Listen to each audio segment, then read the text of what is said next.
चर्चा का जो विषय है, जीव का विभिन्न योनियों में आवागमन और प्रेत काल क्या होता है, श्वेतास्त्र उपनिषद पर आधारित। वैसे जीव का विभिन्न योनियों में आवागमन ही उपनिषद का विषय है, लेकिन किसी जिज्ञासु के पूछने पर प्रेत काल के विषय में भी इस विषय को जोड़ा गया है, क्योंकि यह प्रेत काल से संबंधित विषय भी है, इसलिए जोड़ लिया गया है।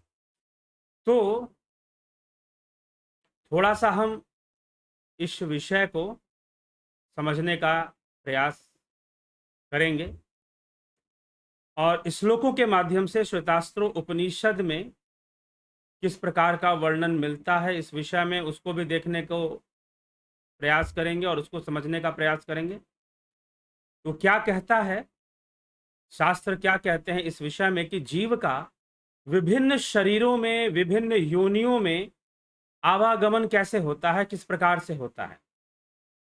और भी कुछ विषय हम लेंगे जो समसामयिक है, जिसकी चर्चा बहुत ज्यादा होती है। और दूसरी बात यह भी है कि उसको किस तरह से समझना चाहिए। तो चलिए, लंबा विषय है, शायद मैं आज खुद ही बहुत लंबा बोल जाऊं, लेकिन फिर भी कोशिश तो रहेगी कि संक्षेप में हर चीज को समेटा जाए।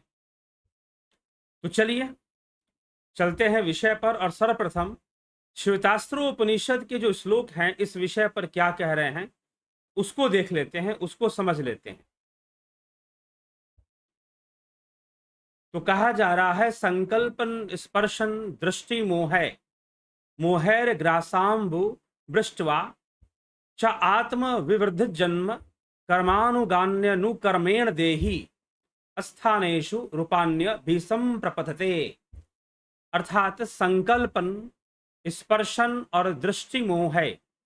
संकल्प, स्पर्श और दृष्टि और मोह, चार चीजों का नाम लिया जा रहा है। संकल्प, स्पर्श, दृष्टि और मोह, इन चार विषयों का नाम यहां पर लिया जा रहा है। तो इनसे, संकल्प, स्पर्श, दृष्टि और मोह से क्या होता है? तो कहा जा रहा है कि इनसे तथा भोजन, जलपान और वर्षा के द्वारा, भोजन, पानी पीना और वर्षा के द्वारा सजीव शरीर की, ये जो स्थूल शरीर है सजीव, अब एक बात समझिएगा, अब यहां पर एक शब्द प्रयोग हुआ है सजीव। यह जो हमारा शरीर है क्या है? सजीव है। मृत्यु होने के बाद यह सजीव नहीं रहता। तो सजीव शब्द यहां पर इस श्लोक के अंदर जीव शब्द का भी प्रयोग हुआ है और देही शब्द का भी प्रयोग हुआ है।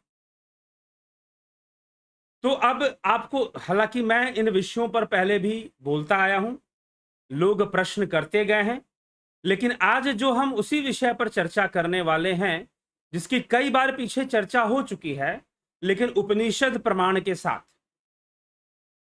उपनिषद प्रमाण के साथ हम चर्चा करने वाले हैं आज। तो सजीव, जो जीव के संग है, अभी यह शरीर बोल रहा है, आप अपने कानों से सुन रहे हैं, मैं अपने मुंह से बोल रहा हूं। यह मुंह से बोलने वाला कौन है और आप अपने कानों से सुनने वाले कौन हैं? आप यह वीडियो देख रहे हैं तो आप आंखों से देख रहे हैं, लेकिन वह आंखों से देखने वाला कौन है?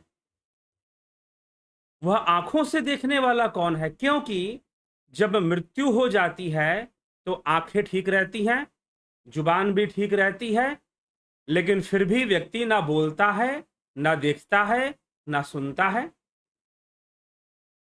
मृत व्यक्ति के कान ठीक हैं, कहीं से भी कानों में कोई गड़बड़ी नहीं थी, उसको किसी और कारण से मृत्यु हो गई। अरे चलो, किसी और कारण से मृत्यु हुई, हार्ट की प्रॉब्लम रही होगी, ब्रेन हैमरेज हुआ होगा, तो ब्रेन का प्रॉब्लम है ना, और हार्ट का प्रॉब्लम है, बेचारा सुन तो सकता था, लेकिन वो सुनता नहीं है। आंखें ठीक हैं, वो देखता नहीं है। और अभी तो आप सुन रहे हो, देख रहे हो, और मैं बोल रहा हूं।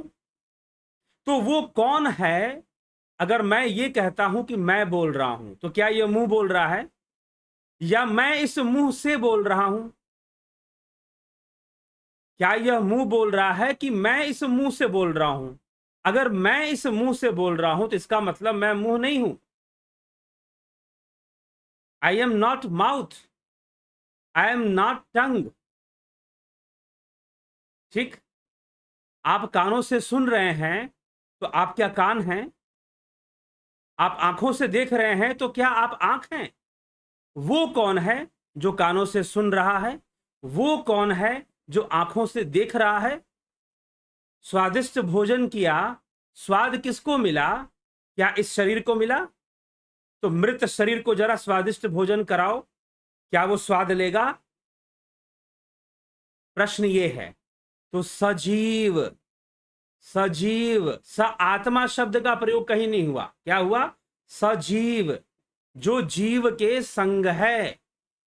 तो सजीव शरीर, ये स्थूल देह को ही सजीव शरीर कहा जाता है, क्योंकि ये जीवित है। मृत्यु होते ही यह जीव जो है इस देह का त्याग करेगा, देही जो है देह का त्याग करेगा। तो वो शरीर में कैसे बना हुआ है, उसका आवागमन कैसे लगा हुआ है, उसकी स्थूल जगत में गति कैसे बनी हुई है, तो वही समझाया जा रहा है। क्या कहा जा रहा है कि संकल्प, स्पर्श, दृष्टि और मोह से तथा भोजन, जलपान और वर्षा के द्वारा आत्म विवृद्धि जन्म, सजीव शरीर की वृद्धि और जन्म होते हैं। संकल्प, स्पर्श, दृष्टि और मोह से, भोजन, जलपान और वर्षा के द्वारा। ठीक है। भोजन, जलपान और वर्षा से क्या आता है?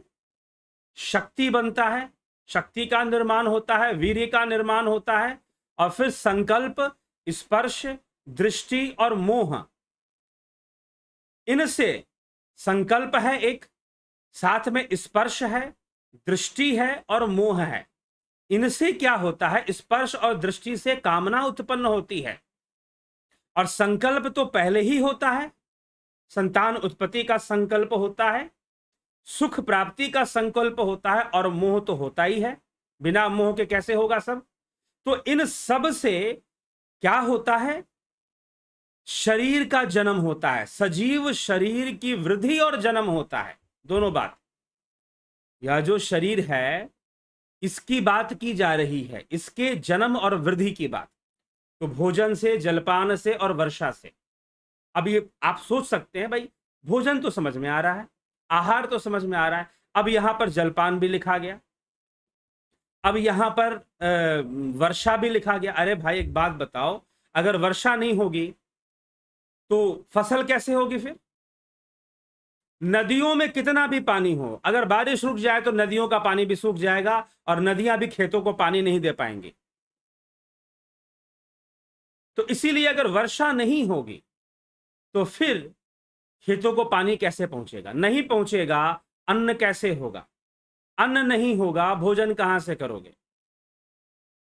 ठीक है, ये चीज। और दूसरा फिर संकल्प, स्पर्श, दृष्टि और मोह, अगर ये चार चीजें ना रहे तो संतान की उत्पत्ति भी नहीं होगी।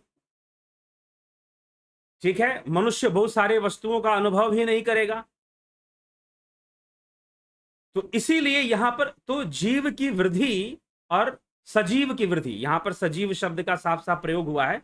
तो सजीव मतलब शरीर, इस शरीर के लिए कहा जा रहा है कि आत्म विवृद्धि जन्म। तो यह जो सजीव जगत है या शरीर है, प्राणियों के लिए कहा जा रहा है कि यह जो प्राणी जगत है उसकी वृद्धि और बार बार जन्म कैसे होगा? तो इन्हीं चीजों से होगा, संकल्प, स्पर्श, दृष्टि और मोह, भोजन, जलपान और वर्षा। प्रासाम्भु वृष्टयः मतलब भोजन और वर्षा के द्वारा। ठीक। यह जीवात्मा, यह जीव देही स्थानेषु कर्मानुगानी, देही स्थानेषु कर्मानुगानी, अर्थात यह जो देही है भिन्न भिन्न लोकों में कर्मानुगानी, कर्म अनुसार मिलने वाले हैं। यह जो देही है भिन्न भिन्न लोकों में और भिन्न भिन्न योनियों में, आगे योनि, अगले श्लोक में योनि शब्द का प्रयोग है। तो विभिन्न योनियों में कैसे मिलने वाले हैं जी? कर्मानुगामी, अर्थात कर्मों से। कर्मों से मिलने वाले, यहां पर लोग एक दूसरे से मिल रहे हैं, मुलाकात हो रही है, परिवार बन रहे हैं, संबंध बन रहे हैं, कर्मों से बन रहे हैं, कर्म सिद्धांत से बन रहे हैं। कोई किसी का माता बन गया, कोई किसी का पिता बन गया, कोई किसी का मित्र बन गया, कोई किसी का भाई बहन, पति पत्नी, बच्चे, ये सारे रिश्तेदारियां बन गई। कैसे बन गई? तो कर्मों से बन गई। तो कर्मों से वो विभिन्न संबंध को बनाने वाला है और विभिन्न विभिन्न लोकों में गमन करने वाला है, आवागमन उसका रहता है विभिन्न लोकों में। किसका? देही का, जीव का। ठीक है, तो ये है। तो जीव के होने से कोई वस्तु सजीव हो जाती है, जीव के नहीं होने से हम उसे निर्जीव कहते हैं, हम उसे निर्जीव कहते हैं। ठीक, तो ये अंतर है। तो इसीलिए सजीव और निर्जीव, आत्मा और निरात्मा।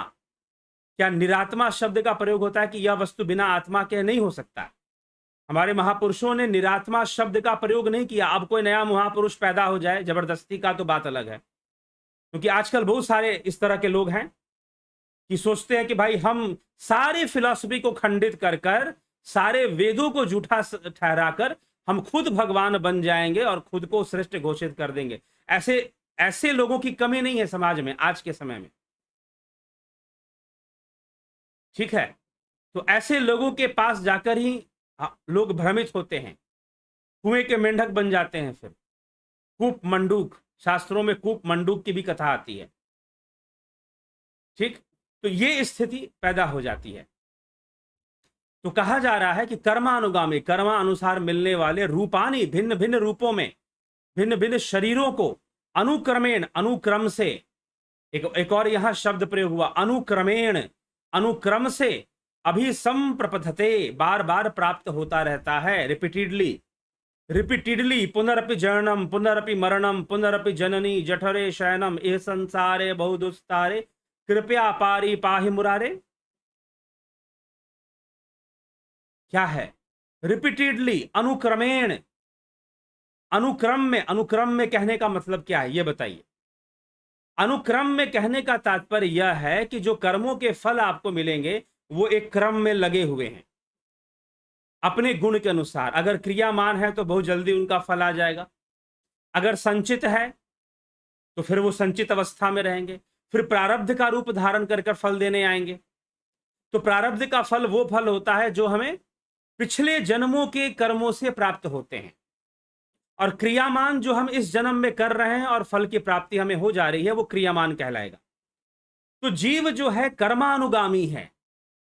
जीव को एक और नाम दिया गया, दो नाम यहां जीव को दिए गए। देही, अनेक देहों को धारण करने वाला, अनेक लोकों में अनेक शरीरों को धारण करने के कारण इसे देही कह दिया गया। दूसरा कर्मानुगामी, कर्मों के अनुसार गमन करने वाला, कर्मों के अनुसार गमन करने वाला होने के कारण इसे कर्मानुगामी कहा जा रहा है। यह कर्मानुगामी है, अनुक्रमेण, और क्रम में। ये जो कर्म का सिद्धांत भी क्रम में, जैसे कि मान लीजिए कि आपने, पहले के जमाने में लोग मिट्टी की कोठियां बनाते थे और उसमें अनाज रखा करते थे और नीचे से अनाज को निकालते थे। कोई मान लीजिए ऐसा कंटेनर है जिसमें नीचे से निकालने की जगह दी गई है, जैसे कि पानी के टंकियों में होता है, टैप लगा होता है नीचे में, क्योंकि पानी का बहाव नीचे रहता है तो बड़े आराम से नीचे में टैप लगा तो निकल जाए। फिल्टर उल्टर में आप देखते हैं। तो वैसे ही मान लीजिए अनाज की कोई कोठरी है और उसमें आपने दाल भर दिया, गेहूं भर दिया आपने, अब ऊपर से आपने चावल डाल दिया। अब आपने चावल डाला तो आपकी इच्छा है कि भाई चावल हमें मिल जाए, लेकिन पहले से तो गेहूं भरा हुआ है ना उसमें, तो गेहूं ही पहले निकलेगा, गेहूं ही पहले निकलेगा, चावल नहीं निकलेगा, चावल बाद में निकलेगा। यही कारण है। ये जो प्रश्न आपके मन में उठता है कि फलाने नेताजी हैं, फलाने व्यक्ति हैं, पाप पर पाप किए जा रहे हैं और उनको कोई फल नहीं मिल रहा है, वो पाप पर पाप किए जा रहे हैं और उनको कोई फल नहीं मिल रहा है। ऐसा क्यों? क्योंकि पहले गेहूं डाला हुआ था, अब ऊपर से चावल डाल रहे हैं। मान लीजिए कि गेहूं पुण्य है और चावल पाप है, तो पहले पुण्य मिलेगा, पुण्य का फल मिलेगा। प्राणी तेरे पुण्य का जब तक है भंडार, तब तक सब कुछ माफ है, करो गुनाह हजार। लेकिन पाप करने से पुण्य की राशि बहुत जल्दी खत्म होगी। कई बार होता है ना कि भाई किसी ने घोटाला किया 30 साल पहले और सजा उसको बहुत बाद में मिलनी शुरू हो जाती है, लेकिन समय आने पर सब मिलता है। और सजा तो कई तरीकों से मिल सकती है। सजा मिलने के अनेकों तरीके हो सकते हैं। जरूरी नहीं कि कोर्ट या न्यायालय सजा देगी तभी सजा मिलेगी। जिनको सजा भुगतना होता है वो भुगतते हैं जीवन में। बहुत सारे ऐसे लोग हैं बहुत भयंकर दुख भोग रहे हैं, क्या उनको कोर्ट ने सजा दी है? जी नहीं, प्रकृति ने दी है। प्रकृति ने, और प्रकृति सजा भी नहीं देती, प्रकृति तो कर्मों का फल दे देती है बस। इसका संयोग जो प्रकृति के द्वारा ही मान लीजिए या कर्म के द्वारा ही बनता है, अपूर्व की शक्ति से। मीमांसा के अनुसार अपूर्व की शक्ति से बनता है, श्रीमद् भगवद गीता के अनुसार और सांख्य योग के अनुसार प्रकृति से बनता है। कर्म का फल प्रकृति से बनता है, तो फिर वो संयोग बना देती है। तो जो भी भोग रहा है व्यक्ति अपने कर्मों को भोग रहा है, कहां बच के जा पा रहा है? तो इसीलिए हम अपने कर्म, तो जीव जो है कर्मानुगामी है, अपने कर्मों से गमन करता है, सुख दुख का भोग करता है, सुख दुख का भोग करता है। महर्षि पतंजलि ने कहा है कि आयु, जाति और भोग, ये तीन चीजें कर्मों से प्राप्त होती हैं। क्या क्या? आयु, जाति और भोग। आयु मतलब कितनी लंबी समय रहेंगे, जाति, आयु, भोग। पहले जाति को समझिए, जाति, आयु, भोग। जाति का मतलब है किस योनि में जन्म हुआ। अगर श्वान की योनि में, अगर कुत्ते की योनि में जन्म हुआ तो जाति भी कुत्ते की होगी। मनुष्य योनि में जन्म हुआ तो जाति मनुष्य की मानी जाएगी। जाति इसी को बोलते हैं। बाकी हमारे व्यवस्थाओं में जिसको आजकल लोग आप कास्ट या जाति बोल देते हो, वो तो वर्ण व्यवस्था से निकला हुआ है। तो वर्ण अलग चीज है, वर्ण का कॉन्सेप्ट अलग है, और जाति अलग चीज है। तो जाति, यहां पर जो महर्षि पतंजलि ने जाति शब्द का प्रयोग किया है अपने सूत्रों में, तो वह योनियों के लिए किया है, विभिन्न योनियों के लिए, अलग अलग योनियों में जन्म ले सकता है। तो जाति, और अब उस जाति में कितना समय रहना, मतलब उस शरीर मिल गया, अब शरीर में कितना समय रहना है, आयु कितनी होगी, यह भी कर्म से निर्धारित होगा। और उस आयु के बीच भोग कितना होगा। अब भोग क्या है? दो प्रकार के भोग हो सकते हैं, सुख और दुख। सुख और दुख, ये दो प्रकार के भोग हो सकते हैं। तो सुख कितना मिलेगा, दुख कितना मिलेगा, ये सारी चीजों का निर्णय किस आधार पर होगा?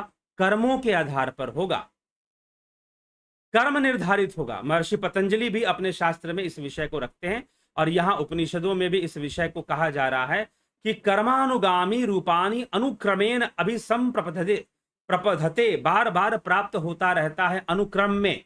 कभी पाप आएगा, कभी पुण्य आएगा। पुण्य बढ़ा हुआ है और पुण्य मिलने का समय है, उस समय व्यक्ति गलतियां भी करे तो उस समय के लिए तो रुक जाएगा, लेकिन भविष्य आने पर उसके द्वारा किए गए कर्म की सजा कह लीजिए या कर्म का फल कह लीजिए। सजा शब्द शास्त्रों में नहीं प्रयोग हुआ है, या फिर पनिशमेंट शब्द या दंड शब्द शास्त्रों में नहीं प्रयोग हुआ है, भाई कर्म का फल है।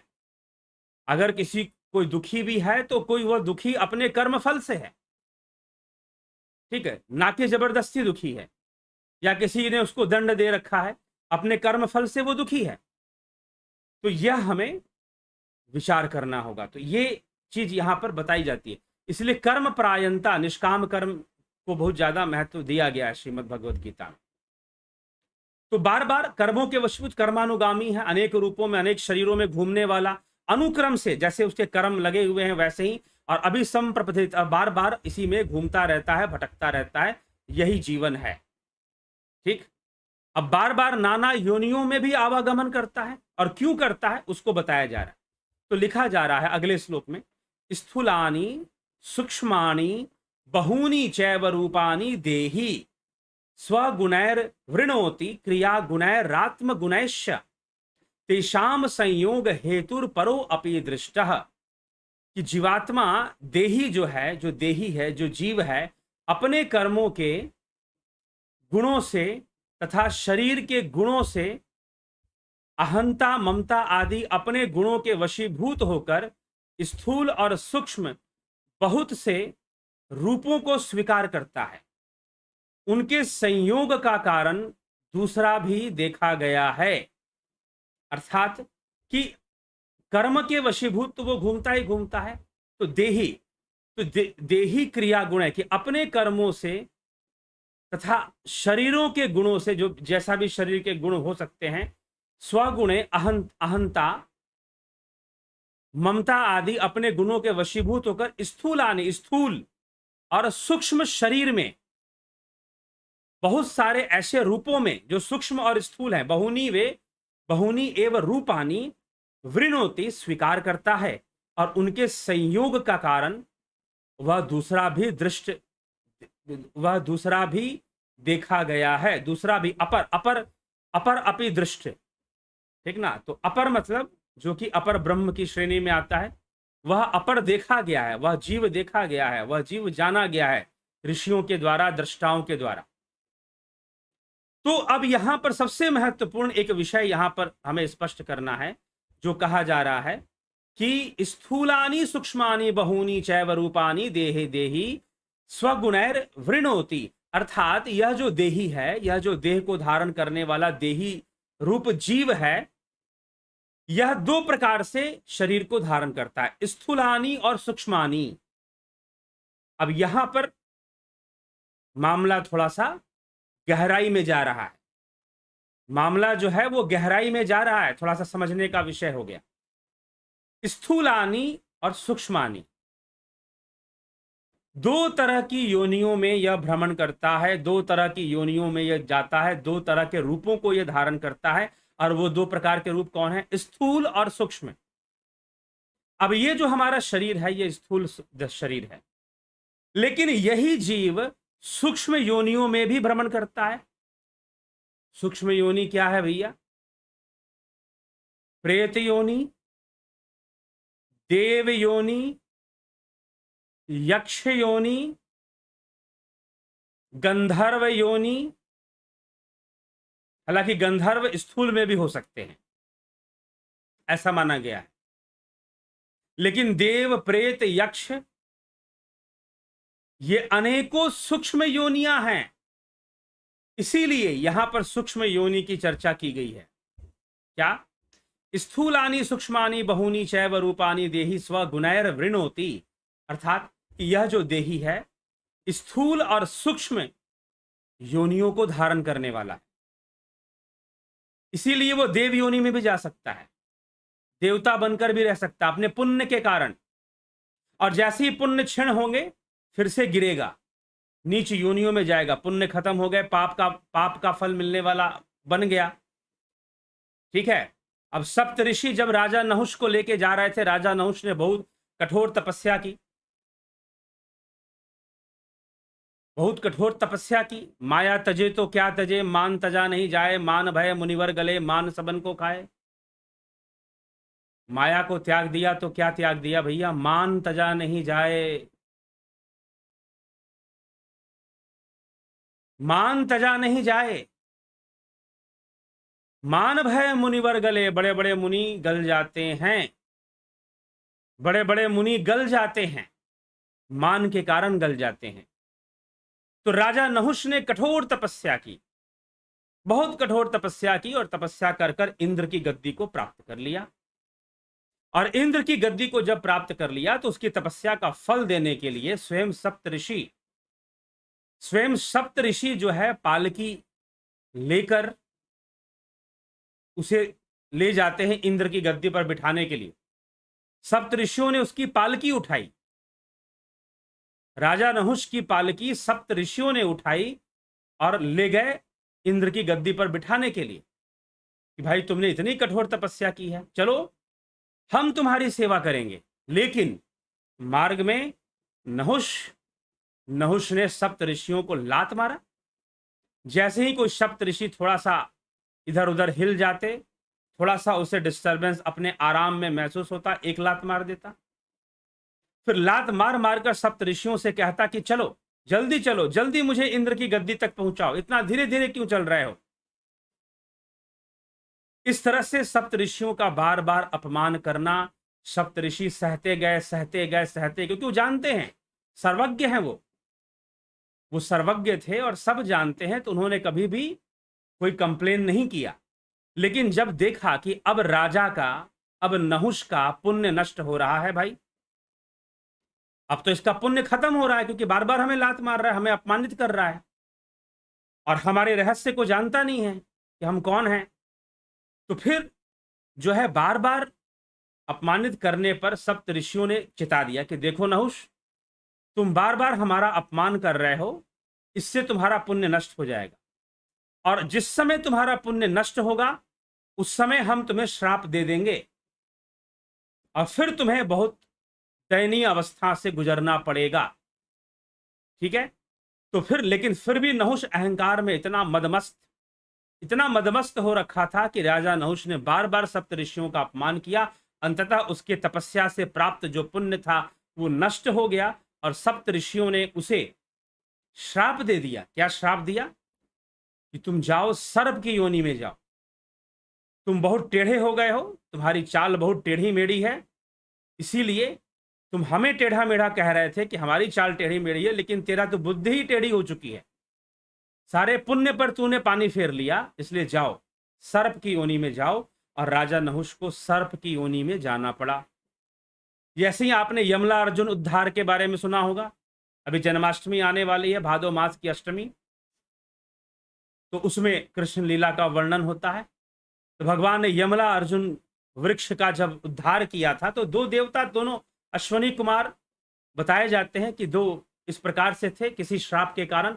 तो देवताओं को श्राप मिलता है, ठीक है, तो देव योनि में भी जीव जाता है।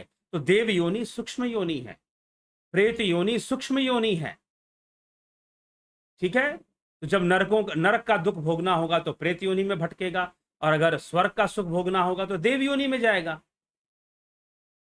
ठीक, तो इसीलिए ये कहा जा रहा है यहां पर कि जो जीव है दो प्रकार के रूपों को धारण करेगा, दो प्रकार की योनियों में जाएगा। कौन कौन सी योनियां? देव योनि, सूक्ष्म योनि और स्थूल योनि। तो स्थूल योनि, ये स्थूल शरीर, यह मानव शरीर हो गया, पशु चौपाए जानवर हैं उनका शरीर हो गया, ठीक है, कुत्ते बिल्ली, इन सब में जीव जा सकता है।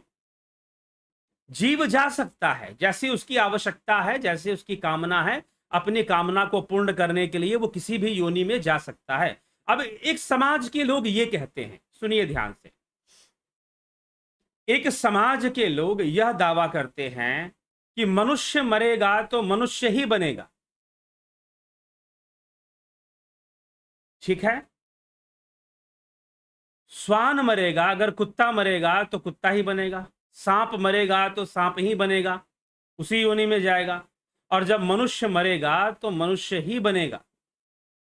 ये उनका दावा होता है। तो इसका एक यहां, अब इससे ऐसा कहने से उनकी मान्यता के अनुसार इसका मतलब ये है कि जो कुत्ते की योनि में जो जीव बैठा हुआ है वो बार बार कुत्ता ही बनता रहेगा और उसे उस योनि से मुक्त होने का कोई मार्ग नहीं मिलेगा। तो एक बात बताइए कि इस कितना बड़ा अन्याय होगा उसके साथ कि जो कुत्ते की योनि में है, जो बहुत ही जीव, ऐसे जीव जो कि बहुत विवश हैं, उनके अंग भी सही नहीं होते और वो बार बार उसी योनि में भटकते रहेंगे, उनको तो वहां से निकलने का कोई मौका ही नहीं जी। आहार निद्रा भय मैथुन तो बना ही रहेगा, उस मुक्ति का कोई साधन ही नहीं है। ठीक है, तो ये मान्यता फिर सिद्ध हो जाएगी। और दूसरी बात, फिर कर्म का क्या सिद्धांत? इसीलिए जीव, इसी अब उपनिषद में पहले ही कह दिया गया कि जीव ना स्त्री है, ना पुरुष है, ना नपुंसक है, कर्मानुगामी है। कर्मों के अनुसार अगर स्त्री शरीर में प्रवेश किया तो स्त्री की तरह ही वह व्यवहार करेगा, अगर पुरुष शरीर में प्रवेश किया तो पुरुष, अगर नपुंसक के शरीर में प्रवेश किया तो नपुंसक। अब योनियां कई हो सकती हैं, वृक्ष भी एक योनि है, हाथी भी बन सकता है, कुत्ता भी बन सकता है, सर्प भी बन सकता है। कई जन्म भय गजमीन मृग, कई जन्म भय कीट पतंगा। गुरुओं की वाणी में ऐसी वाणियां आती हैं कि कई जन्मों में हम गजमीन मृग, गज मतलब हाथी, मीन माने मछली, मृग मतलब हिरन रहे, और कई जन्मों में हम कीट पतंग रहे। हम विकसित हुए, हम डेवलप हुए, हम इवॉल्व हुए। ठीक ना, जो सांख्य की जो थ्योरी है, थ्योरी ऑफ इवोल्यूशन है, theory of subtle evolution, theory of spiritual evolution. Darwin की जो थ्योरी है वो फिजिकल इवोल्यूशन की बात है। और जो सांख्य शास्त्र है वो भी विकासवाद की बात करता है। इवॉल्व हुए हम, ठीक है। तो हमने, तो वो जो जीव है, फिरत सदा माया करी प्रेरा, काल ही कर्म ही स्वभाव गुण घेरा, कबहू करी करुणा नर देही, देत ईश बिनु हेतु सने, बिनु हेतु सने ही, यम यम वापि स्मरण भावम त्यस्तंते कलेवरम तम तमे व्यति कौंते सदा तद भाव भावित। कि जो जो जैसी जैसी भावना रखेगा वो वैसे वैसे भाव के अनुसार वैसी वैसी योनियों को ही प्राप्त होगा। तो वो प्रेत योनि में भी भटक सकता है, वह देव योनि में भी जा सकता है, पापों के वशीभूत वो कीड़े मकोड़ों की योनि में भी जा सकता है, ठीक है। क्यों? क्योंकि शरीर है, जीव है, जीव की कामनाएं हैं, और जीव की कामनाएं अगर आखिरी कामनाएं उसकी ऐसी हैं और उसको लगता है कि फलाने योनि में जाकर हमारी कामना पूर्ण होगी, हमारी कामना पूर्ण हो जाएगी, तो हो जाएगी। अब एक बात बताओ, मनुष्य और कुत्ते के शरीर में कितना अंतर है? गाय के शरीर में, मनुष्य के शरीर में, हाथी के शरीर में, मनुष्य के शरीर में कितना अंतर है? बता दीजिए जरा। हिंड लिम्स, फोर लिम्स, ये फोर लिम्स हो गए, पैरों को हिंड लिम्ब बोलते हैं हम। बाकी क्या है? मुंह में खाता है, नली से निकलता है, उसके भी फेफड़े हैं जैसे हमारे फेफड़े हैं। आप देखो चौपायो जानवर के जितने भी फेफड़े हैं आदमी की तरह ही हैं, बस साइज बड़ा होगा थोड़ा। भोजन पेट में जाता है, फिर छोटी आंत में जाता है, फिर बड़ी आंत में जाता है। अरे भैया, अंदर का जो सिस्टम है ना, जैसा तुम्हारा है वो कुत्ते का भी है, गाय का भी है अंदर का सिस्टम। और रही बात कुत्ते बिल्ली जैसे जानवर, तो जो भोजन आपको पसंद है ना, जरा खिलाकर देखो, वो भी खाएंगे चटकारे लगाकर, वो भी चटकारे लगाकर खाएंगे। कुछ जानवर तो बड़े आराम से, उनको पसंद है बहुत मनुष्यों का भोजन, ठीक ना। आप जो है, अब जो बाहरी कुत्ते हैं बाहर से कुछ भी लेकर खा लेते हैं, लेकिन अगर आप ताजी ताजी रोटी कुत्ते को डेली खिलाओ, फिर बासी खाना बंद कर देगा। आप जिन्होंने कुत्ते पाल रखे हैं उनसे जाकर पूछ लीजिएगा, सूंघ कर छोड़ देगा कि बासी नहीं खानी मुझे, ठीक है। तो इस तरह से, तो क्या है वो? बंधन है। पशु तो एक बंधन ही, मनुष्य भी पशु है। अरे भाई, मनुष्य होने का अर्थ ही क्या है? धर्मो ही तेषाम अधिको विशेषु, धर्मेन ही न पशु भी समाना। धर्मो ही तेषाम अधिको विशेषु, धर्मो ही तेषाम अधिको, जिसके अंदर धर्म विशेष है वही मनुष्य है। और धर्म से हीन जितने भी हैं वो पशु हैं, चाहे दो पैर पे चलते हो, नाक ऊंची हो, क्या फर्क पड़ता है? सब पशु ही हैं, ठीक। तो कर्मानुगामी है और कर्मों के अनुसार विभिन्न योनियों में जाता ही जाता है, नहीं जाने का प्रश्न नहीं, जाता ही जाता है, ठीक। तो ये चीज है। तो हाँ, ये माना जा सकता है, ये कहा जा सकता है कि भाई जो मनुष्य बना है उसके दोबारा मनुष्य बनने की संभावना अधिक है, अगर वह जीवन सही ढंग से जीता है तो। छठे अध्याय के अंदर भगवान कृष्ण ने भी इस विषय पर चर्चा कर दिया है। जब अर्जुन ने पूछा कि अगर कोई योग भ्रष्ट होगा तो उसका क्या होगा, अगर कोई योग भ्रष्ट होगा तो उसका क्या होगा, तो भगवान ने कहा कि जितना किया है उसका फल मिलेगा। जिसने बिल्कुल योग किया ही नहीं है उसका पशु योनि में जाने की संभावना सबसे अधिक होगी, और जिसने योग किया है, थोड़ा सा भी किया है, कुछ वर्ष भी अगर योग साधना में लगाए हैं, तो भगवान कहते हैं कि उसको उसका फल मिलेगा।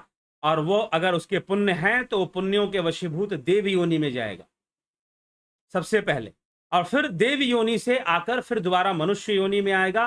और जहां तक उसने अपनी साधना की थी, जितना योग बल उसने एकत्र किया था, वो उसके साथ रहेगा और अपनी साधना को आगे बढ़ाएगा, जहां तक किया था उससे आगे ले जाएगा। फिर ये साफ साफ भगवान कृष्ण ने अर्जुन को समझाया कि योग, उसका योग बढ़ेगा। लेकिन जिसने योग नहीं किया, मात्र धन एकत्र करने में रहा, मात्र परिवार और धन वैभव बनाने में, प्रॉपर्टी बनाने में ही रहा, तो फिर उसकी गति क्या हो सकती है? अंतकाल जो मंदर सुमरे, ऐसी चिंता में जो मरे, प्रेत योनि बलि बलि उतरे। अंतकाल जो पुत्र सुमरे ऐसी चिंता में, जो मरे सूकर योनि बलि बलि उतरे। अंतकाल जो लक्ष्मी सुमरे ऐसी चिंता में, जो मरे सर्प योनि बलि बलि उतरे।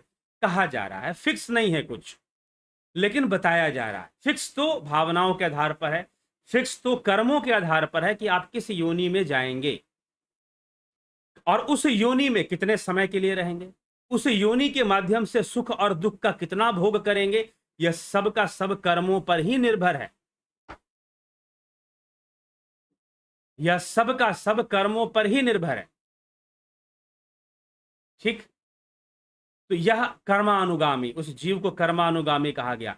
तो यह जो विचार, अब उदाहरण दिया जाएगा कि भाई पीपल का पेड़ है, जब पीपल के पेड़ से बीज निकलता है तो वो पीपल ही तो बनता है। तो मनुष्य मरने के बाद मनुष्य ही तो बनेगा, मनुष्य योनि में ही तो जाएगा। पहली बात तो नहीं, मरने के बाद प्रत्येक जीवात्मा, चाहे मनुष्य हो या पशु हो, चाहे कोई भी हो, मरने के तुरंत बाद कहां जाता है आपको पता है? प्रेत लोक में जाता है, सीधा प्रेत लोक में। पहली अवस्था प्रेत लोक की ही होती है। ऐसा नहीं कि इधर मरा और उधर जाके पैदा हो लिया, समझ गए? ये नहीं होता। इसीलिए प्रेत काल, प्रेत काल किसे कहते हैं? आज का हमने टॉपिक प्रेत काल का भी लिया है। तो प्रेत काल, एक शरीर छोड़कर दूसरा शरीर धारण करने में जीव को, देही को जो समय लगता है, उस समय को प्रेत काल कहते हैं। उतने समय के लिए वह प्रेत योनि में ही रहता है। ठीक, तो उसे प्रेत काल कहा जाता है। मृत्यु काल भी उसे कह सकते हैं, प्रेत काल भी कह सकते हैं।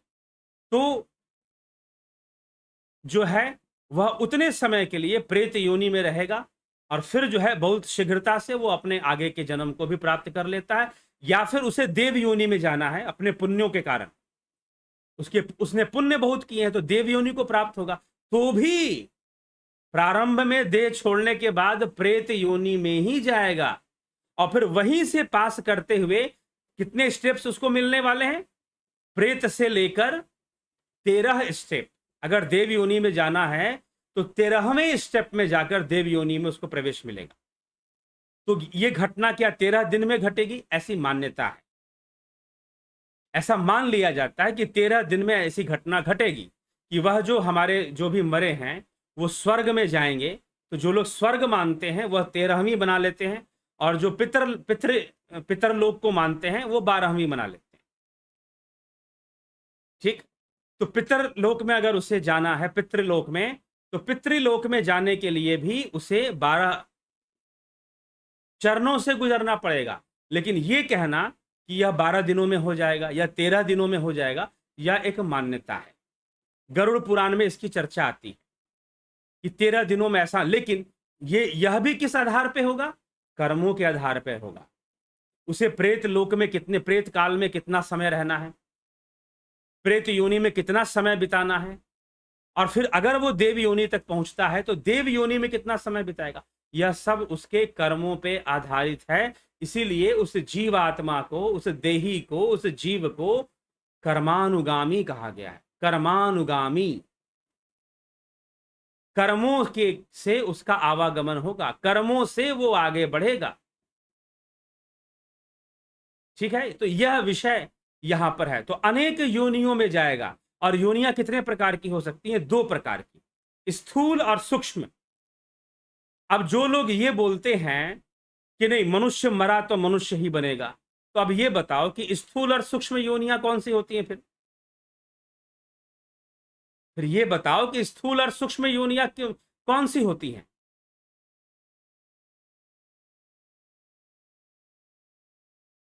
ठीक, तो ये हमें समझना पड़ेगा कि स्थूल और सूक्ष्म योनियां कौन सी होती हैं। अब एक और ट्रेंड आजकल चल गया है, मैं देख रहा हूं, क्योंकि होता क्या है ना कि लोग जो है कहीं ना कहीं मार्ग ढूंढ लेते हैं। अभी किसी ग्रंथ पर मेरी चर्चा हो रही थी, तो एक फलाने व्यक्ति को बात समझ में नहीं आई, तो बोले कि नहीं नहीं ये हमारी, क्योंकि उनके गुरुजी ने जो उनको बता के रखा था वो उससे मैच नहीं कर रहा था। अब लोग कुएं का मेंढक बन जाते, बहुत भयंकर रूप से। इतनी भयंकर बीमारी है ये गुरुडम वाली बीमारी जो लोगों को लगी हुई है, भयंकर, जिसको कहता है एकदम दिमाग को ताला बंद। तलवार लेके खड़े हो जाएंगे, गोली बंदूक निकाल देंगे, लेकिन हमारी ही गुरु जी की बात सही है। अगर कोई गुरु जी की बात शास्त्रों से कट गई, नहीं नहीं शास्त्रों में मिलावट है जी, मिलावट मिलावट। अभी कोई आया था ना जो बोल रहा था नहीं गीता में मात्र 75 श्लोक है। ठीक है, आपका 75 श्लोक किस आधार पे मानेंगे? हर जगह से मैचिंग करके मानेंगे, ऐसे नहीं मान लेंगे। और रही बात तर्क की, तर्क अनेक प्रकार के दिए जा सकते हैं। ठीक है, तर्क अनेक प्रकार के दिए जा सकते हैं। तो इसीलिए कोई चीज को जबरदस्ती मत थोपी, जबरदस्ती थोपने की कोशिश मत कीजिए कि भाई ऐसा ही है। ठीक, लेकिन जो अनुसंधान के आधार, जरूर है कि कुछ अनुसंधान कर ही लेना चाहिए व्यक्ति को। तो ये चीजें हैं। तो जब हमें पता चलेगा कि एक विषय, अगर मान लीजिए उपनिषद कहता है कर्मानुगामी है, स्थूल और सूक्ष्म योनियों में जाता है, ठीक है, कोई मिलावट करने वाला एक जगह मिलावट करेगा, क्योंकि मिलावट करने वाला इतनी मेहनत करेगा कि वो जाके योग सूत्र में भी मिलावट करेगा, वो जाके मीमांसा शास्त्र में भी मिलावट करेगा, वो जाकर ब्रह्म सूत्र में भी मिलावट करेगा, वो जाकर वेदांत सूत्र में भी मिलावट करेगा कि हर जगह मैं इस बात को बदलूंगा। मुझे नहीं लगता कि मिलावट करने वाले इतने मेहनत करेंगे। ठीक है, तो अगर ये बात यहां उपनिषद में लिखी जा रही है कि वो कर्मानुगामी सूक्ष्म और स्थूल देहों में जाने वाला है, सूक्ष्म और स्थूल योनियों में जाने वाला है, तो अगर इस बात की स्वीकृति दूसरे शास्त्रों में भी मिल जाती है तो हम उसको मिलावट नहीं मानेंगे। हां, जैसे कि वाल्मीकि रामायण में शंभुक की कथा आती है, दूसरे रामायणों में नहीं आती, किसी रामायण में शंभुक की कथा नहीं आती, वाल्मीकि रामायण में आती है विशेष रूप से। तो फिर लगता है कि ये जो शंभुक वाली कथा है ये जानबूझ के मिलाई गई है। रामायण तो कई भाषाओं में लिखे गए, कंबज रामायण लिखा गया तमिल भाषा में, मराठी एकनाथ रामायण लिखा गया, और कई रामायण लिखे गए, तुलसी रामायण लिखा गया। तो हर रामायण के अंदर शंभुक की कथा नहीं मिली, अनुसंधान में नहीं मिली, मात्र वाल्मीकि रामायण में मिल रही है। तो इट मीन्स कि देयर इज ए मैनिपुलेशन, कि हाँ शंभुक की कथा मिलावट है, माना जा सकता है इस जगह पर। लेकिन अगर कोई फैक्ट, अगर कोई तथ्य उपनिषद में भी मिल रहा है, गीता में भी मिल रहा है, योग शास्त्र में भी मिल रहा है, ब्रह्मसूत्र में भी मिल रहा है, और उपनिषद के अलग अलग उपनिषदों में मिल रहा है, जैसे कि अयम आत्मा ब्रह्म, आत्मा को ब्रह्म समझना चाहिए, यह बात रिपीटेडली कई उपनिषदों में आ जाता है, अलग अलग तरीके से लिखा हुआ है। ठीक है, तो इसको मिलावट नहीं कहेंगे भाई, इसलिए जबरदस्ती का मिलावट मत पैदा कीजिए। आपके बात गुरु जी की नहीं तो मिलावट हो गया है। तो कुएं का मेंढक अगर बने हुए हैं तो निकल जाइए, बाहर निकलिए उससे। ना धर्म समझ में आएगा, ना शास्त्र समझ में आएगा, ना ब्रह्मचर्य समझ, कुछ नहीं समझ में आने वाला। फिर सारी चीजें एक दायरे से बंधेगी। हमारा कुआं, हमारे कुएं में ये बात चलती है तो यही बात सही है। ठीक, तो बस इतना विवेक से, इसीलिए इतना गुरु इतना गुरु इतना गुरु, आजादी के बाद ना जाने कितने गुरु हमारे देश में हुए हैं, लेकिन फिर भी धर्म की स्थिति को में कोई बहुत सुधार ला पाए हो ऐसा दिखता नहीं। इतना कंफ्यूजन पैदा कर देते हैं, कुछ देवी देवताओं की पूजा बंद करवा देते हैं, कोई कोई कुछ एकेश्वरवाद का ऐसा कॉन्सेप्ट लेकर आ जाते हैं कि कहते हैं कि सब बेकार है, कोई राम, कुछ नहीं हुआ आज तक। और ज्यादातर तो ऐसे हुए जो कि सारे सबको हटा दो और हमारी पूजा करते रहो। तो ये सारी चीजें हैं, तो विवेक से हमें विचार करना पड़ेगा, और समाज को इन सब धारणाओं से मुक्त होकर जो हमारा जो वास्तविक वैदिक विचारधारा है, जो शास्त्रीय विचारधारा है और जो प्रैक्टिकल है। शास्त्रीय विचारधारा भी इसलिए नहीं, किसी भी शास्त्रीय विधान को, इसको आचार्य कुमारिल भट्ट जो कि मीमांसा आचार्य थे, मीमांसा के अनुसार वेद ही शब्द प्रमाण है, शब्द प्रमाण के रूप में मात्र वेदों को ही लिया जाता है। लेकिन फिर भी मीमांसा आचार्य कुमारिल भट्ट ने कहा था कि फिर भी उन शब्दों का प्रैक्टिकल भी होना चाहिए, उनके उन शब्दों के अन्य प्रमाण भी होने चाहिए प्रमाण व्यवस्था में। प्रमाण व्यवस्था क्या है? प्रत्यक्ष, अनुमान, उपमान, शब्द, अर्थापत्ति और अनुपलब्धि, 6 टाइप्स ऑफ प्रूफ्स, प्रमाण, 6 प्रमाण की बात आती है वेदांत और मीमांसा के अंदर। 5 प्रमाण आते हैं न्याय शास्त्र में। इस प्रोसेस में, इस सिस्टम के अंदर हम तथ्यों को प्रूव करेंगे। तो वैदिक शब्दों को मात्र शब्द से प्रमाणित करेंगे ऐसा नहीं है, उसका प्रत्यक्षीकरण भी होना चाहिए। अगर प्रत्यक्षीकरण नहीं हो रहा तो अनुमानीकरण करो, अनुमानीकरण नहीं तो उपमानीकरण करो, नहीं तो अर्थापत्ति अनुपलब्धि से कैसे भी उस शब्द को प्रमाणित होना पड़ेगा। अगर मान लीजिए कि प्रत्यक्ष में नहीं हो रहा तो अनुमान से होना चाहिए। फिर अनुमान इज नॉट इमेजिनेशन, इन्फ्रेंस, जिसको हम बोलते हैं इन्फ्रेंस, इन्फ्रेंस करना किसी चीज के बारे में, तो उसको भी प्रमाण के रूप में लिया गया है। तो मात्र ऋषियों ने या फिर हमारे विद्वानों ने, जो जिनमें मीमांसा आचार्य कुमारिल भट्ट का नाम आता है, या फिर और जितने विद्वान हुए आदि गुरु शंकराचार्य, वो जब शास्त्रार्थ करते थे तो मात्र ऐसी रट्टू तोते की तरह शास्त्रार्थ नहीं करते थे कि श्लोक रट लिए, जी नहीं। आजकल तो 4 कोई संस्कृत का श्लोक रट ले और बोलो, लोग बोलेंगे अरे भाई संस्कृत आता है इसको, तो विद्वान आदमी लग रहा है, बताओ। ठीक है, तो वो जो उनका जो शास्त्रार्थ होता था वो श्लोकों को रट कर नहीं होता था, लॉजिक्स चलते थे, प्रैक्टिकल लॉजिक। ठीक है, तो क्या चीजें प्रूव होकर आ रही हैं। कभी न्याय व्यवस्था को पढ़िए, महर्षि गौतम का जो न्याय सूत्र है, ठीक, बाद में वात्स्यायन, महर्षि ऋषि वात्स्यायन का भाष्य है उसके ऊपर, न्याय के ऊपर। तो बातें ऐसे ही नहीं चलती थी, कोई रट्टा मारकर शास्त्रार्थ नहीं होते थे, ये ध्यान रखिएगा। तो इसीलिए बड़ा प्रैक्टिकल चीजें होती थी और बड़े किसी ना किसी कंक्लूजन पर पहुंचने के लिए, सही जगह पर पहुंचने के लिए लोग आपस में चर्चाएं करते थे।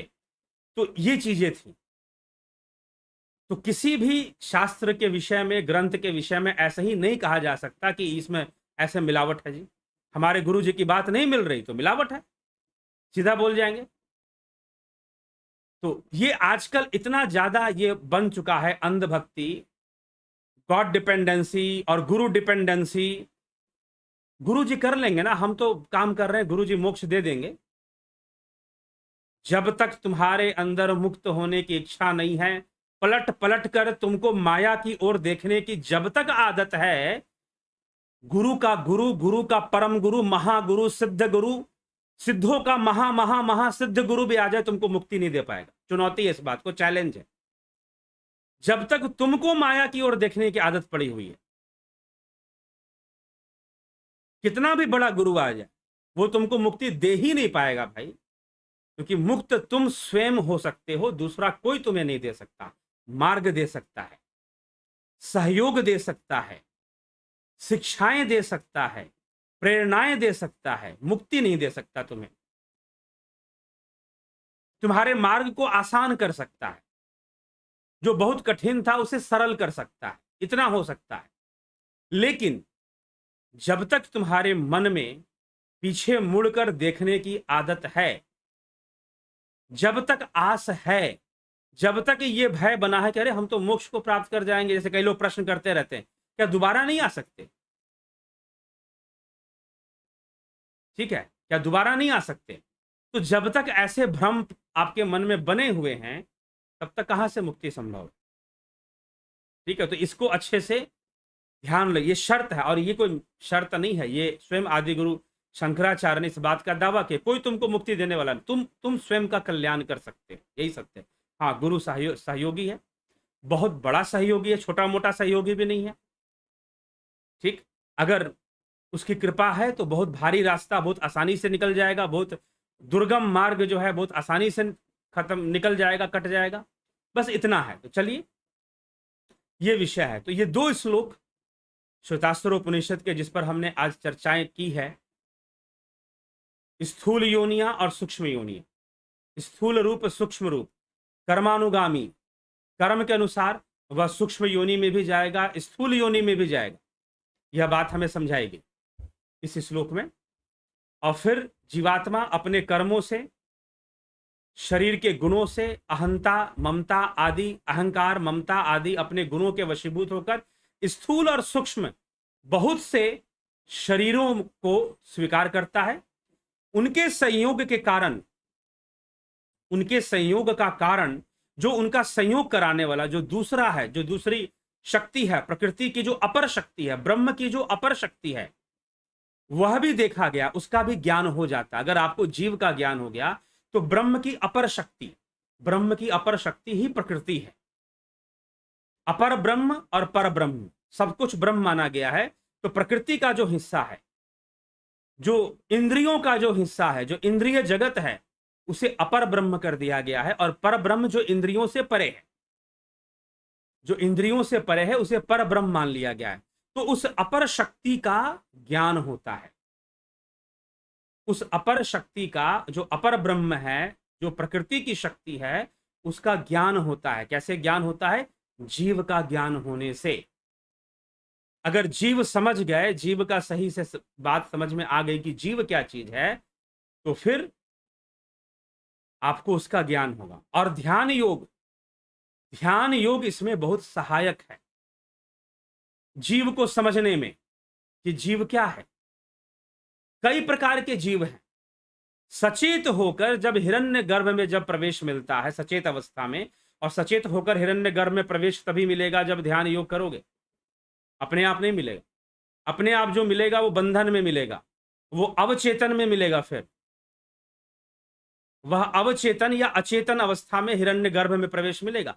लेकिन सचेत होकर, बिल्कुल फुली कॉन्शियसली आप जब हिरण्य गर्भ में प्रवेश करेंगे, ये कैसे संभव है? ध्यान के द्वारा संभव है। ऐसे संभव नहीं, ध्यान योग के द्वारा संभव है। तब जीवों की सत्ता का साक्षात्कार होना शुरू हो जाता है कि जी हाँ, जीव हैं जो कि हिरण्य गर्भ में, कई जीव ऐसे हैं जो सूक्ष्म योनियों में चल रहे हैं। वो प्रेत में भी हो सकते हैं, देव योनि में भी हो सकते हैं। ठीक है?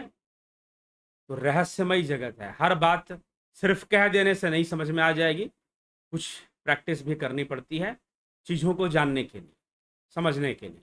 अभ्यास भी करना पड़ता है, ध्यान योग में भी उतरना पड़ता है। ठीक है? तो जिज्ञासुओं, यह मोटा मोटी विषय था।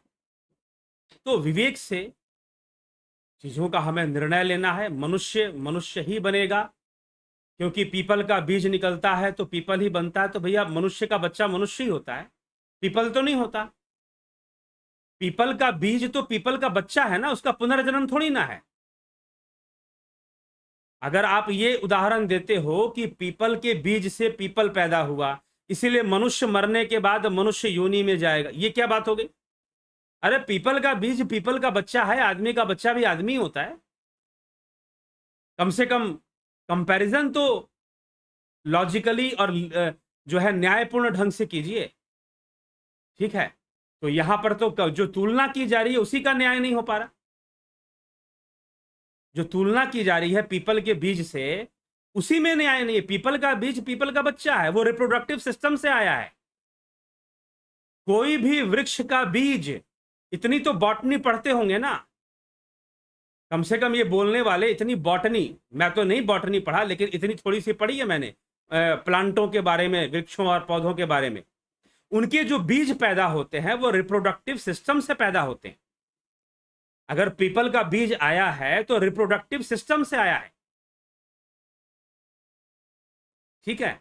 तो पीपल के बीज को पीपल का पुनर्जन्म क्यों बता रहे हो, ये बता दो बस। तो मनुष्य मरेगा तो मनुष्य ही बनेगा? नहीं, अपने अपने भाव के अनुसार अनेक स्थूल और सूक्ष्म योनियों में, अनेक शरीरों में वो जा सकता है। यहां पर उपनिषद के मंत्र के अनुसार भी यही है और प्रैक्टिकल भी यही है। प्रैक्टिकल भी यही चीज होती है। ठीक है? अब इस प्रैक्टिकल को भी बहुत गहराई से समझने के लिए योग मार्ग सहायक है, ध्यान योग का मार्ग सहायक है। ठीक है? तो चलिए इसी के साथ इस टॉपिक पर चर्चा बंद करेंगे। आपके कमेंट थोड़े बहुत देख लेंगे, जितना समय थोड़ा बहुत है उसमें आपके टिप्पणी देखेंगे और फिर इसको विराम दिया जाएगा। कल फिर 9 बजे फिर शुरू होगा।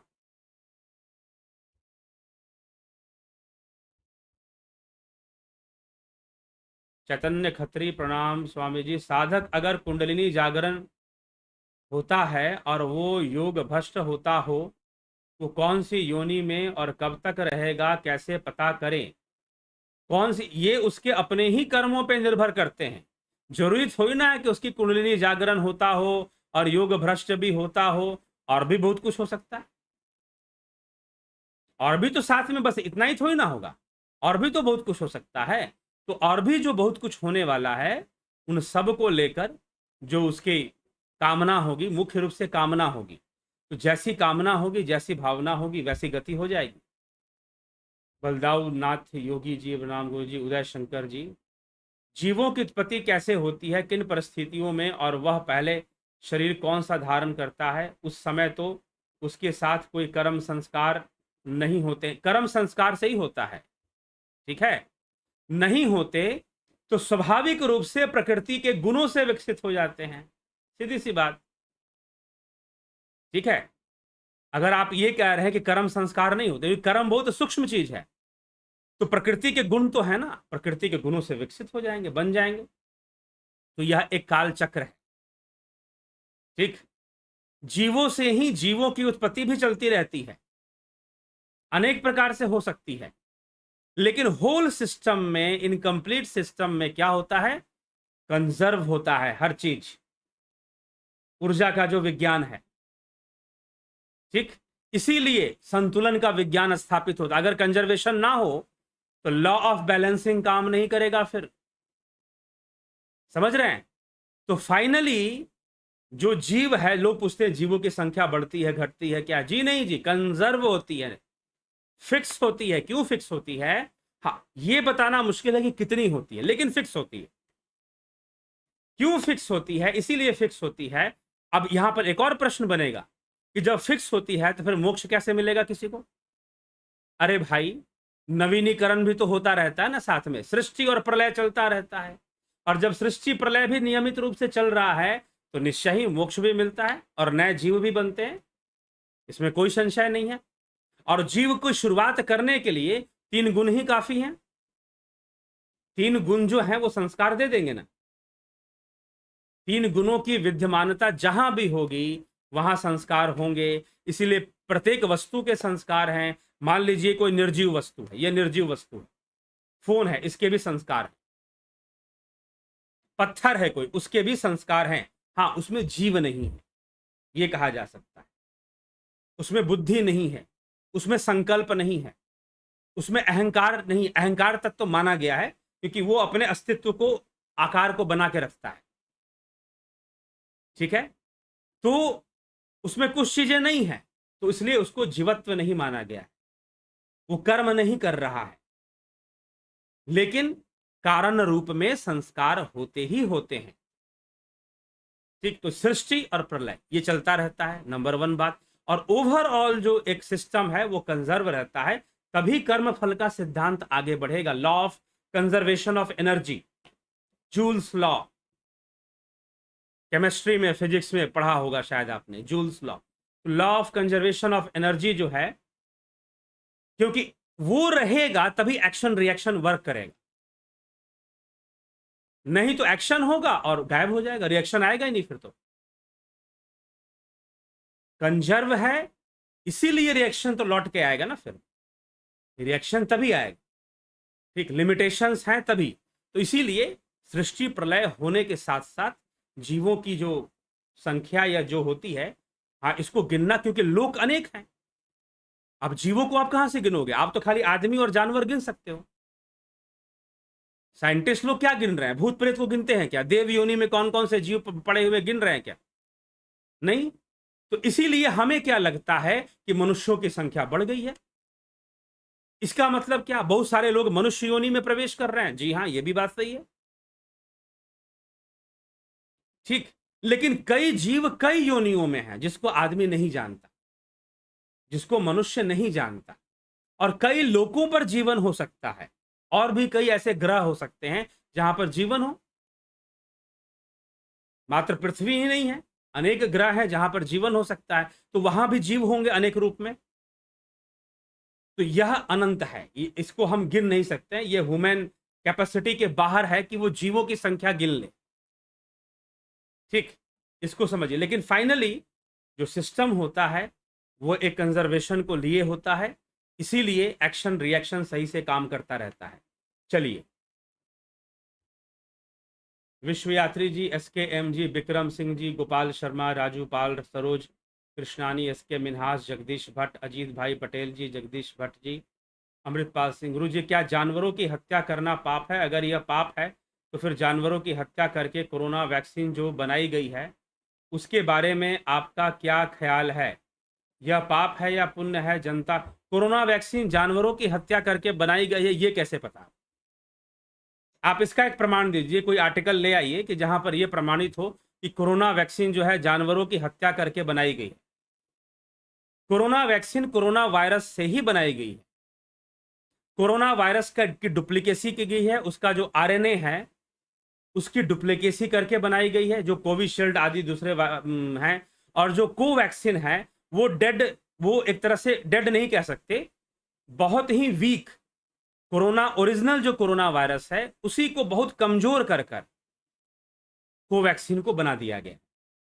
तो इसमें जानवरों की हत्या वाली बात जो अमृतपाल सिंह जी आ रही है, आपको किस वैज्ञानिक ने बताया है? कृपया करके उसका डिटेल दे दे, तब आपके प्रश्न का उत्तर दूंगा, क्योंकि प्रश्न करने के पहले आप भी अनुसंधान कर लीजिए, ठीक है? नहीं तो आप शायद ये समझ के आ रहे हैं कि यहां पर हम जो भी कुछ बोल देंगे और जो भी लिख देंगे शायद उसको वो सत्य मानकर बोलना, उत्तर देना शुरू कर देंगे। तो पहले तो, और मैं तो यहां पर कई बार कई प्रश्नों के लिए मैंने यहां पर यह भी उत्तर दिया कि मुझे नहीं पता। पीछे भाई साहब कोई आयुर्वेद पर प्रश्न कर रहे थे, कोई ज्योतिष पे कर रहे थे, तो उनको मैंने बोल दिया कि भाई पूरे यूट्यूब पर आयुर्वेद के बड़े बड़े चैनल पड़े हुए, उस पर जाइए, मुझसे अच्छा ज्ञान देंगे, उनको ज्यादा नॉलेज है, ठीक है? तो ये कहने में कि मुझे नहीं आता, मैं नहीं आता तो मैं बोलूंगा कि नहीं आता, लेकिन आप जब प्रश्न करते हैं तो कृपया आप अपना अनुसंधान करके आए, कहीं ऐसा ना कि पकड़े जाए। तो इसीलिए कोरोना वायरस जानवरों से कोरोना वैक्सीन जानवरों से बनाई गई है, ये कहां आपने पढ़ लिया? ये कौन सा पेपर ने, कौन से न्यूज़पेपर ने, किसने ये छापा है? जरा दे दीजिए, ठीक है? किस आर्टिकल में, कहां पर आपने पढ़ लिया? जी नहीं, कोरोना वैक्सीन कोरोना से ही बन रहे हैं, वैक्सीन की फिलॉसफी ही यही है।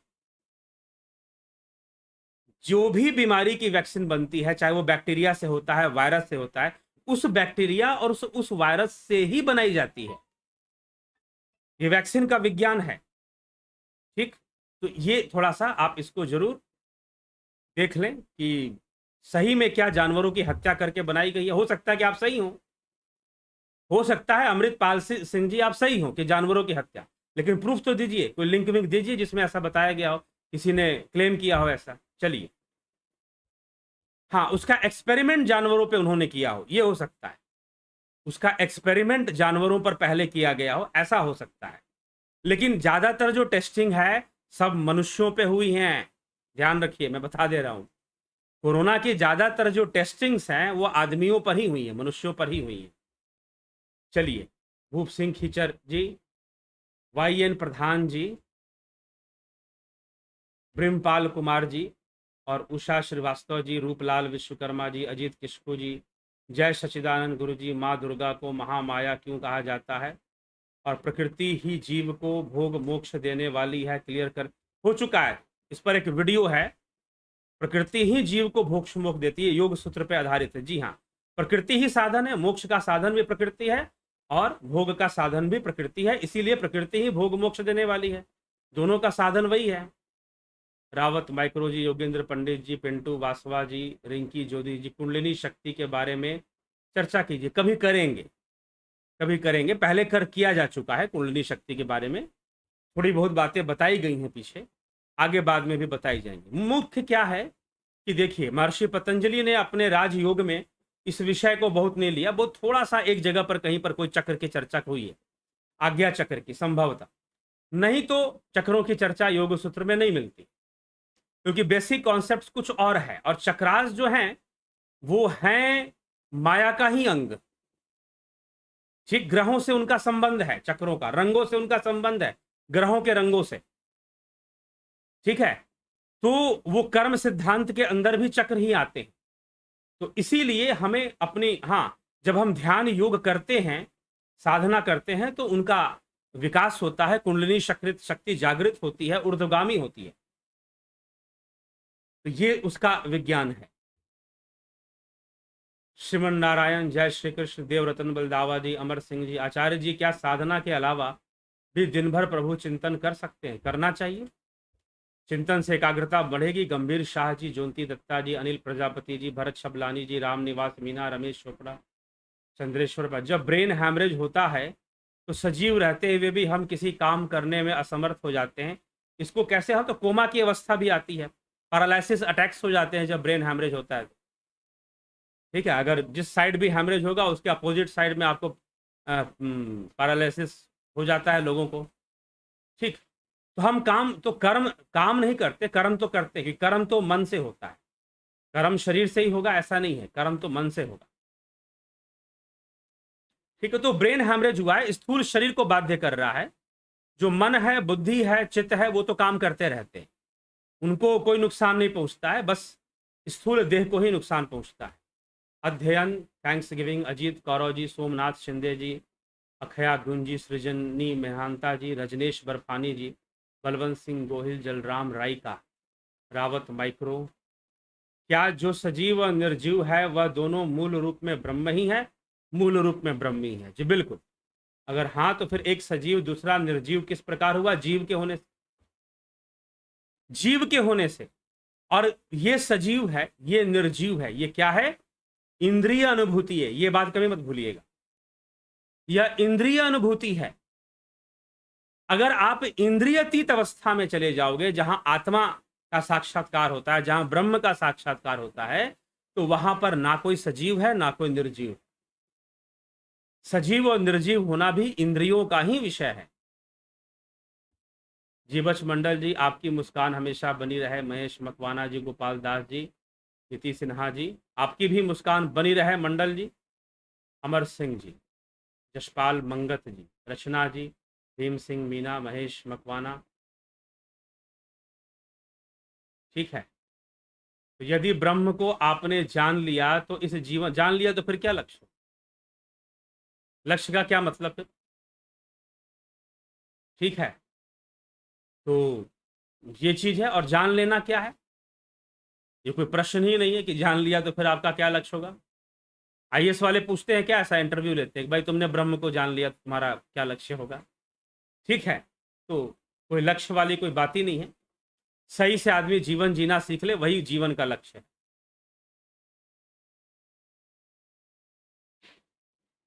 गुरुजी, मगर ध्यान अवस्था में सूक्ष्म जगत के केवल प्रेतों के ही दर्शन होते हैं, देव या यक्षों के ना होने का कारण? और ध्यान करना पड़ेगा, अभी और गहराई में उतरना पड़ेगा। ठीक है, तो वो भी मिलेंगे, चिंता मत कीजिए।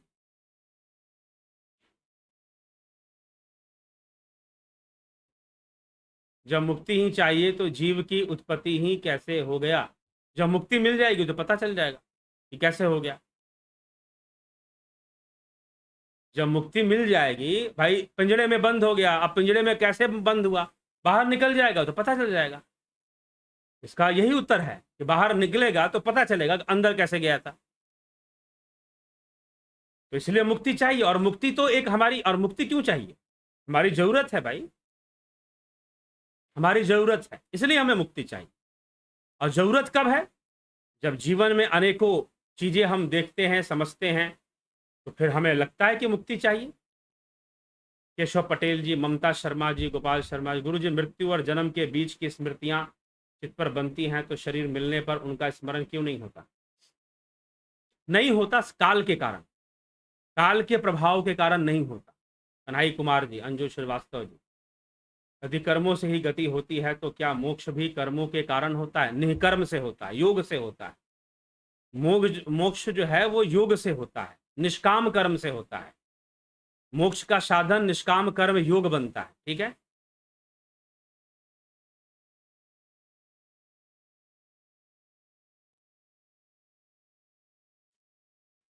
प्रणाम गुरुजी। आतंकवादी जिनका भाव आतंक फैलाना है, उनका कर्म के आधार पर किस रूप में पुनर्जन्म होगा? अपने फलों का भोग करेंगे। जितने लोगों को कष्ट दिए हैं उतने कष्टों का भी भोग करेंगे।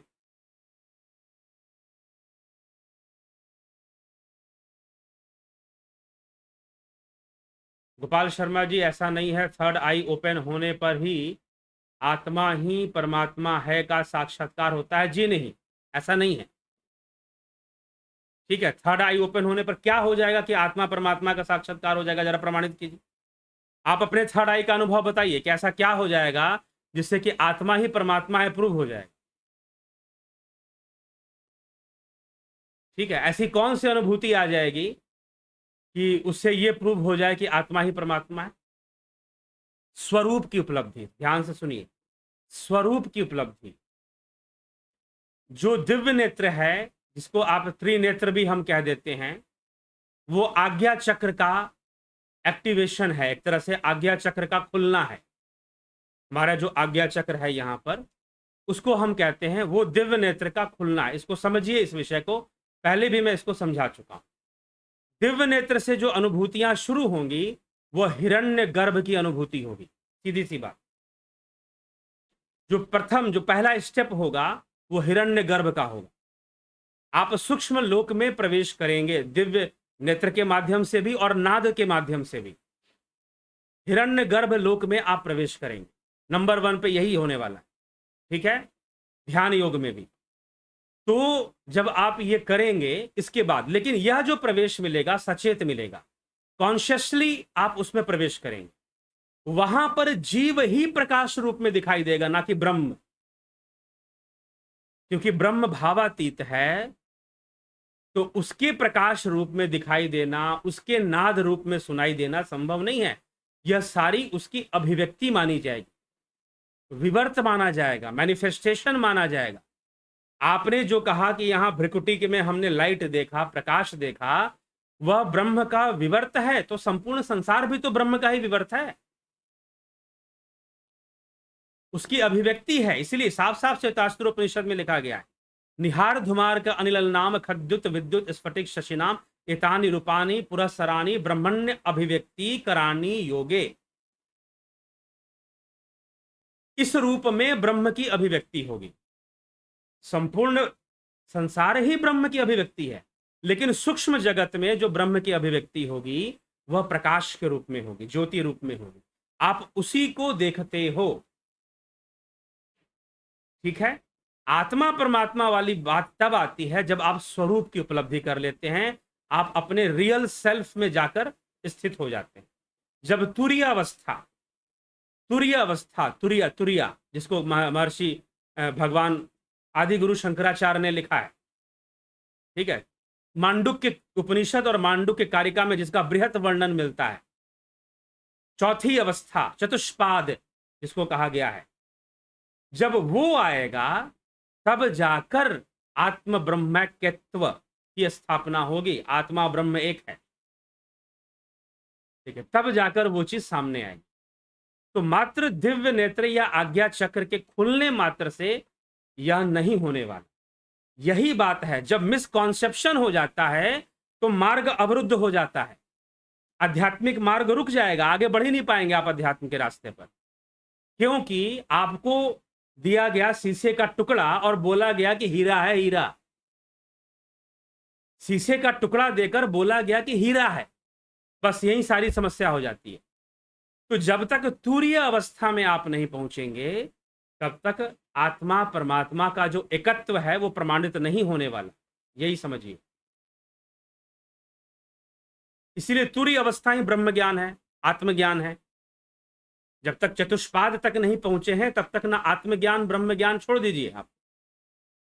यह मैं कोई अपनी मनमर्जी से नहीं कह रहा हूं, यह शास्त्र सम्मत तथ्य है। इस पर पीछे भी कई चर्चाएं मैं कर चुका हूं, पीछे जाकर सुनिए। ब्रह्म ज्ञान के ऊपर, ब्रह्म के ऊपर मांडुक्य उपनिषद की पूरी व्याख्या प्लेलिस्ट बना हुआ है, मांडुक्य कारिका, उसको भी सुन लीजिए। तो कभी यह प्रचार करना बंद कर दीजिए कि त्रिनेत्र से जो दिखेगा वह ब्रह्म का ज्ञान होगा। नहीं, चतुष्पाद तुरीय अवस्था मात्र वही वो अवस्था है जहां पर आत्मज्ञान की अवस्था बनती है।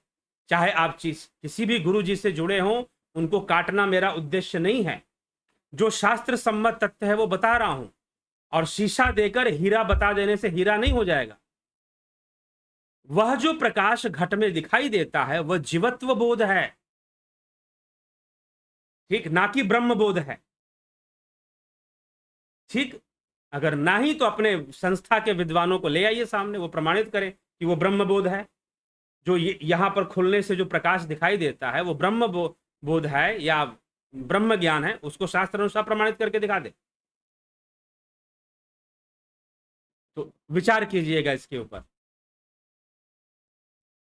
दीपक रंजन पंडा जी, प्रणाम प्रभु जी। गुरु जी प्रणाम, आपके वीडियो बहुत सुनता हूँ। वीडियो सुनते सुनते भाव विभोर हो गया, प्रभु को याद में रोने लगा जी। अच्छी बात है, चलिए। फिर हंसी आने लगी, ठीक है। सतरंगी लाइट देखने लगा, अच्छी बात है, देखना चाहिए। बनवीर गिरवार जी, नमस्ते आचार्य जी। इस चर्चा से निष्कर्ष ये होता है कि कर्मा ही पर ये सब निर्भर है, और कर्मा कैसे होना चाहिए जो कि उत्तम योनि में हमारा जन्म हो। बिल्कुल इसी पर विचार करना चाहिए। मीमांसा का विचार यही है कि हम कर्म कैसा करें जिससे कि हम देव योनि में जन्म लें, हम प्रेत योनि में ना जाएं, हम नीच योनियों में ना जाएं, ऊपर की ओर जाएं।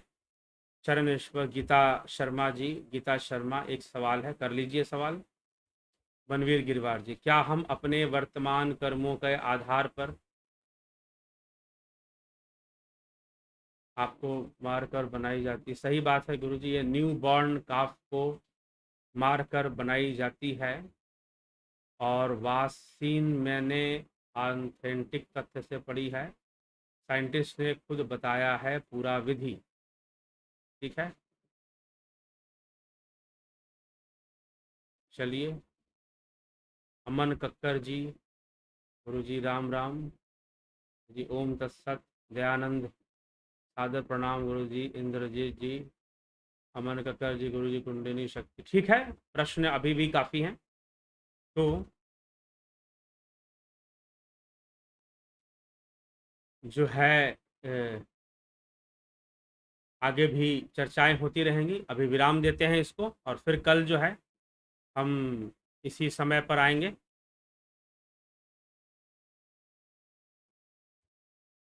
नौ बजे फिर से कल चर्चा होगी, श्वेतास्त्रोपनिषद पर बढ़ते हुए क्रम में चर्चा होगी, और फिर आगे जो है चर्चाएं की जाएंगी। और भी कई विषय हैं, छोटे छोटे और विषय जो छूटते रहते हैं, कई लोग प्रश्न करते रहते हैं। पूरा प्रयास है कि उन विषयों पर भी वीडियो दिया जा सके, चर्चाएं की जा सके। बहुत बहुत आभार आप सभी का। ध्यान योग का कोर्स जो करना चाहते हैं वो 29 तारीख से वो शुरू होगा, और जो है ज़रूर इसका आप जो है जो ज्वाइन करना चाहते हैं, रजिस्ट्रेशन शुरू है, लोग पेमेंट करके ज्वाइन कर रहे हैं, आप भी कर सकते हैं। ऑफलाइन मोड में जो होने वाला था अभी उसमें समय है, सितंबर के महीने में ही होगा। अभी उसका तिथि क्या होगी, डेट क्या होगा, वो हमने निश्चित नहीं किया है, तो डेट फिर बताएंगे बाद में कि क्या डेट होगा, क्या तिथि होगी उसकी। तो अभी जो है आप अगर ज्वाइन करना चाहते हैं 29 तारीख से ऑनलाइन कोर्स, तो ज़रूर ही उसको ज्वाइन करें। बहुत बहुत आभार आप सभी का।